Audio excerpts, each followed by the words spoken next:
فضل بھائی سحر میں الحمدللہ جب یہاں پہ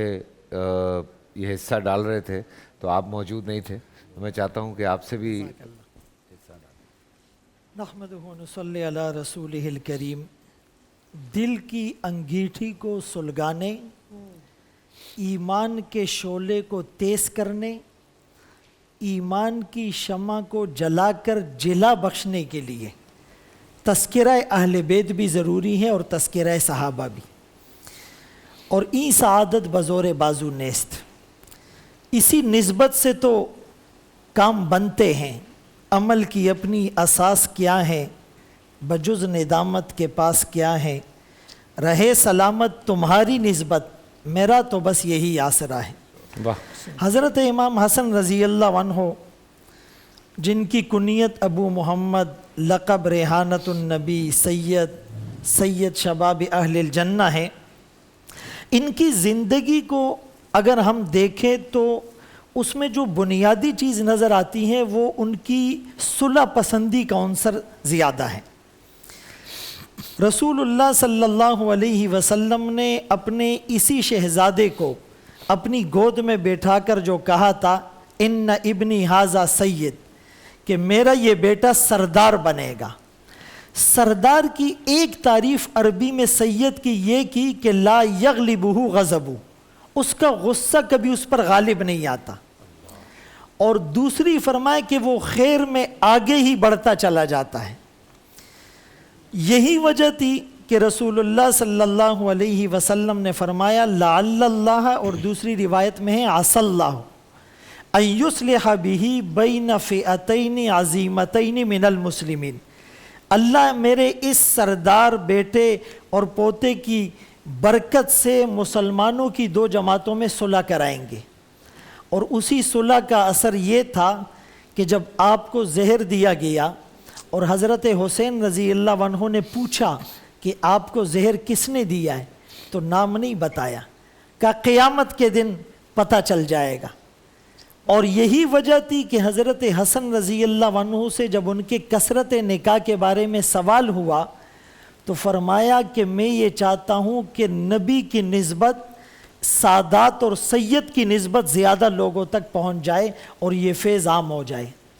رسول اللہ صلی اللہ علیہ وسلم نے نام بھی رکھا، تحنیک اور گھٹی بھی دی، کان میں اذان اور اقامت بھی ہوئی، کندھوں پر سوار بھی کیا، گود میں لیا بھی۔ ان کی برکت سے سجدے طویل بھی ہو رہے ہیں،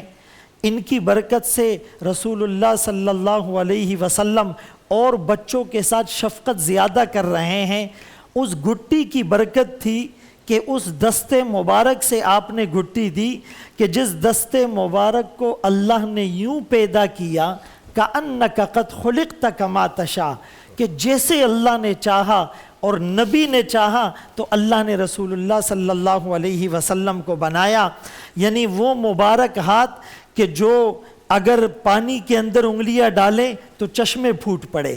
وہ انگلی اگر چاند کی طرف اشارہ کرے تو چاند دو ٹکڑے ہو جائے، وہ انگلی اگر درخت کو اشارہ کرے تو وہ زمین چیر کر حاضر ہو جائے، اور وہی ہاتھ اگر ابو محذورہ کے بالوں پر لگے تو وہ موت تک اپنے بالوں کو نہ کٹوائے، اور وہی ہاتھ صحابی رسول فرماتے ہیں کہ جو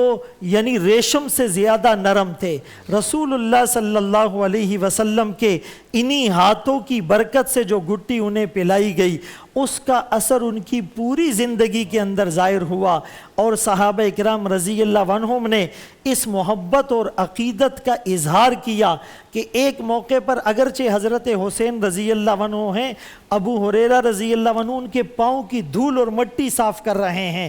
ایک موقع پر عبداللہ ابن عباس رضی اللہ عنہما اپنی سواری سے اتر گئے کہ حضرت حسین پیدل چلے اور میں سواری پر سوار ہوں، ایسا کبھی نہیں ہو سکتا۔ یہی وجہ تھی کہ حضرت عمر رضی اللہ عنہ نے 5000 وظیفہ مقرر کیا۔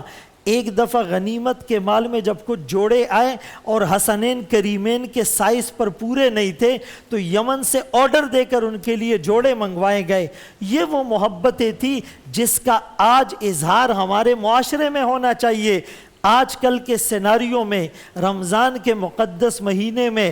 ان مقدس شخصیات کا تذکرہ ہم کریں اور ایک دوسرے کے ساتھ ہمارا بیہیویئر، ہمارا برتاؤ اگر اچھا نہ ہو، یہ کتنے خطرے کی بات ہیں۔ اس لیے ہم اس شخصیت کا تذکرہ کرتے ہوئے یہ پیغام دینا چاہتے ہیں کہ ملک کے اندر جو سیاسی حالات یا ملک عدم استحکام کی طرف لے جایا جا رہا ہے، ہم اپنی زبانوں کو ان مقدس شخصیات کے تذکرے سے مزین کرے اور ان تمام چیزوں کو چھوڑ دے جن سے انہوں نے ہمیں روکا ہے۔ سبحان اللہ، سبحان اللہ۔ بول انٹرٹینمنٹ کے شوز دیکھنے کے لیے ہمارے چینل کو سبسکرائب کریں اور بیل آئیکن پر کلک کرنا نہ بھولیں۔